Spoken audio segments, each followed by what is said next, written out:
지금 당신의 통장 잔고는 얼마인가? 그리고 10년 후 당신은 얼마나 부자가 되어 있을 것 같은가? 많은 사람들이 이렇게 믿는다. 열심히 일하면 언젠가 경제적으로 여유로워질 거야. 좋은 직장을 잡으면 돈 걱정 없이 살 수 있겠지. 하지만 현실은 다르다. 월급은 조금씩 오르지만 물가는 그보다 더 빠르게 상승한다. 아무리 저축을 해도 돈의 가치는 매년 줄어든다. 열심히 일해도 삶이 나아지지 않는 이유가 무엇일까? 같은 세상을 사는 부자들은 왜 점점 더 부자가 되는가? 그들은 우리가 놓치고 있는 부의 시스템을 알고 있다. 단순히 돈을 많이 버는 것이 아니라 돈이 자신을 위해 일하게 만드는 기술을 익힌 것이다. 오늘 우리는 바로 그 부자의 기술을 분석할 것이다. 그리고 이것은 단순한 경제 상식이 아니다. 30대 돈을 벌고 모으는 전략, 40대 세금 최적화와 자산 증식법, 50대 안정적으로 부를 유지하는 기술. 이 원칙을 이해하고 실천한다면 평생 돈에 쫓기는 삶에서 벗어날 수 있다. 그러나 무시한다면 노력해도 돈이 모이지 않는 이유를 평생 깨닫지 못한 채 살아가게 될지도 모른다. 지금부터 우리는 그 차이를 하나씩 분석해 볼 것이다. 먼저 부자가 되기 위해 가장 중요한 첫 번째 개념, 부자의 정의부터 시작해보자. 우리는 흔히 부자라고 하면 거대한 저택, 고급 스포츠카, 억 단위의 통장을 떠올린다. 그러나 진짜 부자의 기준은 단순히 돈의 액수가 아니다. 전설적인 투자자 앙드레 코스톨라니는 이렇게 말했다. 진짜 부자는 돈이 아니라 자기 삶의 선택권을 가진 사람이다. 즉, 돈을 위해 일하는 사람이 아니라 돈이 자신을 위해 일하게 만드는 사람. 상사의 눈치를 보지 않고 자신이 원하는 삶을 선택할 수 있는 사람. 그럼 이런 삶을 살기 위해 반드시 갖춰야 할 세 가지 조건이 있다. 당신은 부자가 무엇이라고 생각하는가? 통장에 10억, 50억, 100억이 있으면 부자인가? 아니면 일하지 않아도 돈이 들어오는 사람을 부자라고 해야 할까? 많은 사람들이 단순히 돈의 액수로 부자를 정의한다. 하지만 경제적 자유를 이룬 사람들은 전혀 다르게 말한다. 그러면 이들이 말하는 부자의 정의를 들어보자. 공통된 답은 세 가지다. 첫째, 불로소득으로 생활이 가능한가? 즉, 당신이 일을 멈춰도 돈이 계속 들어오는가? 월급만으로 생활하는 사람은 근로소득에 의존하는 상태다. 반면 부자는 금융자산, 부동산, 배당금, 저작권, 사업 지분 등에서 꾸준히 수입이 발생한다. 예를 들어보자. 미국 억만장자 워런 버핏은 지금도 매일 일하지만 일을 하지 않아도 매년 수천억 원의 배당금을 받는다. 그의 하루 일당이 600억 원이 넘지만 정작 그는 햄버거와 콜라를 즐기는 소박한 삶을 산다. 그에게 돈은 생활을 위한 것이 아니라 더 많은 기회를 위한 것일 뿐이다. 둘째, 절제할 수 있는가? 소비 습관의 힘. 돈을 많이 버는 것보다 중요한 것은 돈을 지킬 수 있는가다. 당신이 로또에 당첨되면 절대로 파산하지 않을 자신이 있나? 이유는 간단하다. 소득이 늘면 소비도 따라서 늘어나는 소득 지출의 함정에 빠지기 때문이다. 심리학에서는 이를 소비의 쾌락 적응이라고 부른다. 소득이 늘어나면 더 좋은 차, 더 큰 집, 더 비싼 취미를 갖게 된다. 하지만 인간의 뇌는 금방 새로운 수준에 적응하고 다시 돈이 부족하다고 느낀다. 진짜 부자는 돈이 많아도 소비를 조절할 수 있는 사람이다. 셋째, 자존감이 있는가? 돈이 아닌 나 자신을 믿는가? 부자가 되려면 자존감이 반드시 필요하다.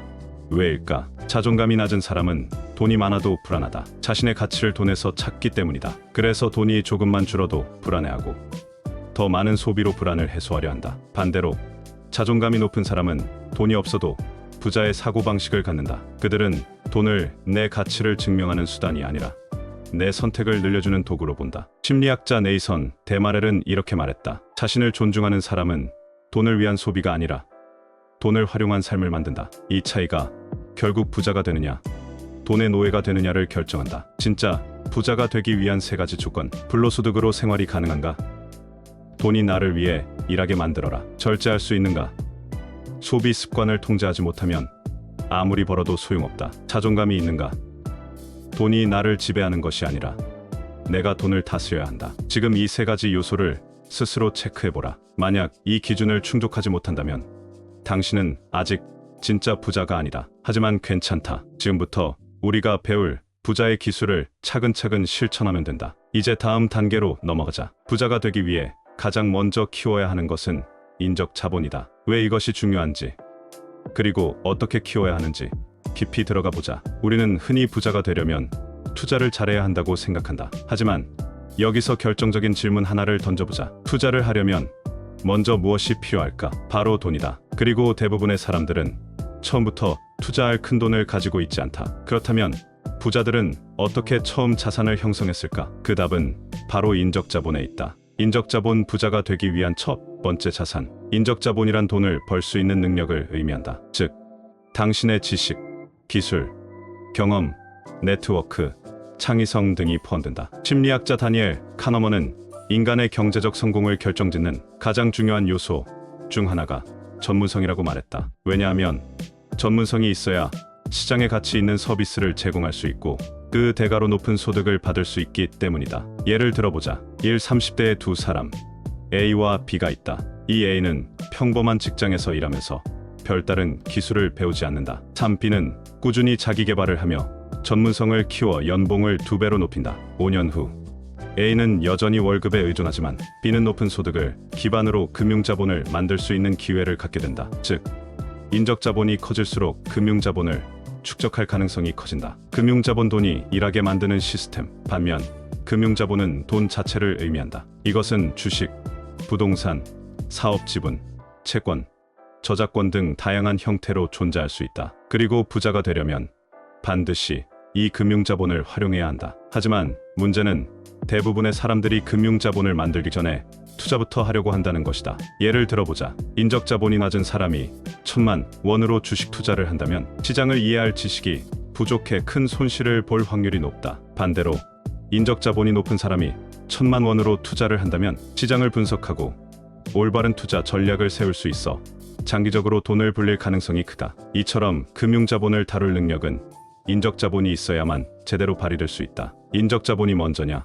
금융자본이 먼저냐? 인적자본. 돈을 버는 능력, 금융자본. 돈을 불리는 능력. 그리고 부자가 되기 위해서는 반드시 이 두 가지를 순서대로 키워야 한다. 1단계. 먼저 인적자본을 키워라. 전문성, 지식, 네트워크. 2단계. 고소득을 창출하고 이를 금융자본으로 전환하라. 3단계. 금융자본이 당신을 위해 일하게 만들어라. 이 원리를 이해하면 왜 30대에는 돈을 불리는 것보다 돈을 벌 능력을 키우는 것이 더 중요한지 명확해진다. 그리고 이제 본격적으로 연령대별 부의 전략을 분석해보자. 부자가 되는 길은 단거리 경주가 아니라 마라톤이다. 즉, 나이에 따라 전략이 달라져야 한다. 30대와 50대가 같은 방식으로 돈을 관리한다면 결과는 참혹할 것이다.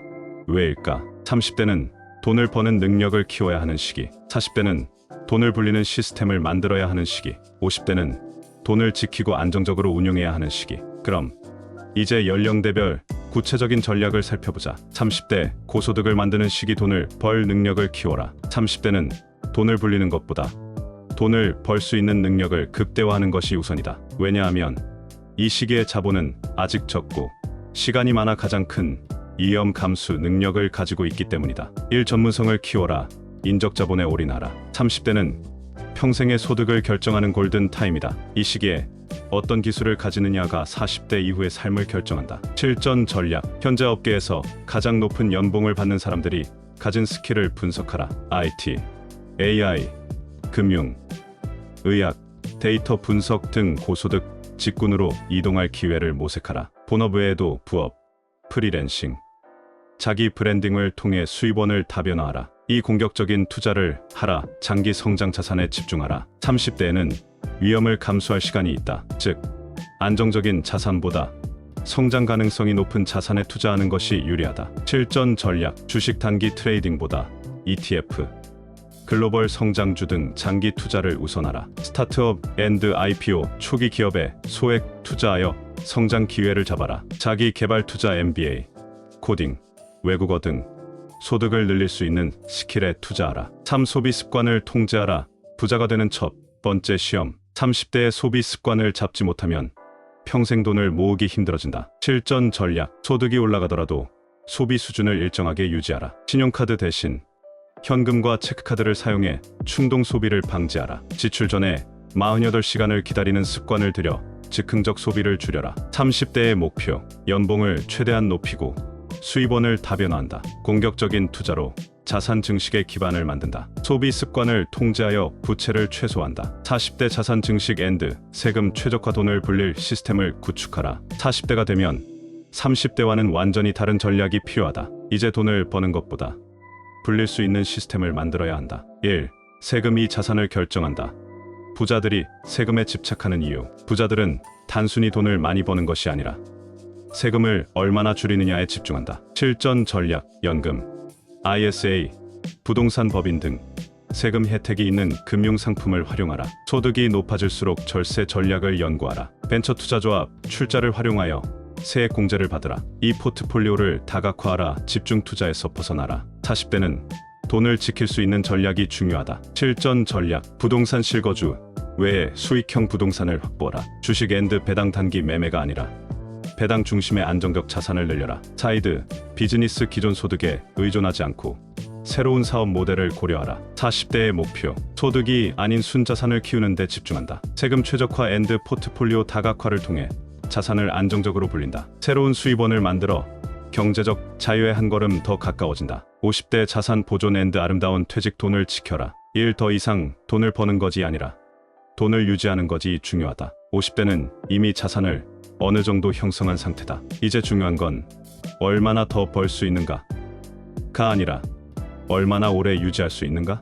다. 심리학자 데니얼 카너먼의 연구. 사람들은 돈을 벌 때보다 돈을 잃을 때 더 큰 심리적 고통을 느낀다. 즉, 50대 이후에는 자산의 변동성이 커지는 것이 가장 큰 위험 요소다. 실전 전략, 공격적인 투자보다 안정적인 자산 배분을 고려하라. 자산의 최소 40에서 50%는 금융상품, 채권, 배당주, 연금 등으로 이동하라. 커버드 콜 전략 등 리스크를 줄이는 파생 상품을 활용하라. 2. 노후 생활비의 현실을 직시하라. 많은 사람들이 50대 이후에도 계속 일할 수 있을 것이라고 착각한다. 하지만 현실은 다르다. 한국인의 평균 퇴직 연령 49.3세, OECD 평균보다 낮음. 퇴직 후 재취업률 60% 미만이마저도 급여가 절반 수준. 즉, 50대 이후에는 근로소득이 급격히 줄어들 가능성이 크다. 그래서 지금부터 불로소득이 생활비를 충당할 수 있도록 시스템을 만들어야 한다. 실전 전략, 자산 포트폴리오에서 월급을 대체할 현금 흐름, 자산을 확보하라. 연금, 국민연금, 퇴직연금, 개인연금을 적극 활용하라. 임대 수익, 배당주, 정기적 현금 흐름이 발생하는 투자 상품을 고려하라. 3점, 부동산 앤드 금융자산의 균형을 맞춰라. 50대에는 자산의 상당 부분이 부동산에 집중된 경우가 많다. 하지만 부동산만으로 노후를 준비하는 것은 위험할 수 있다.